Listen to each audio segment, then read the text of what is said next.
Hello বন্ধুরা, আজকে আপনাদের নতুন একটি মাংস রেসিপি শেয়ার করব। প্রথমেই আমরা কড়াইতে সর্ষের তেল দিয়ে তাতে গোটা গরম মশলা, লঙ্কা এবং তেজপাতা দিয়ে সেটাকে ভেজে নিতে হবে। এরপরই তার মধ্যে আমরা দিয়ে দেবো কুচনো পেঁয়াজ। কুচনো পেঁয়াজটাকে সুন্দরভাবে ভেজে নিই। এই যতক্ষণটা ভাজা হবে ততক্ষণ আপনি মাংসটাও ম্যারিনেট করে নিতে পারেন।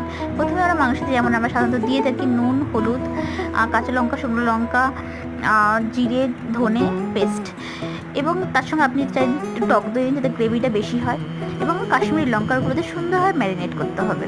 ম্যারিনেট করতে করতে আপনার এর মধ্যে পেঁয়াজটাও হয়ে যাবে। পেঁয়াজটা হয়ে গেলে তার মধ্যে আপনি ম্যারিনেট মাংসটা দিয়ে দেবেন। এটি মোটামুটি 8 ঘন্টা 45 মিনিট ধরে মাংসটাকে ঢেকে ঢেকে কষাবেন।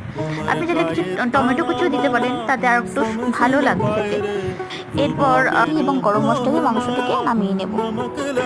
দেখুন মাংসটা কত সুন্দর গ্রেভি হয়েছে এবং ভীষণ সফট হয়েছে।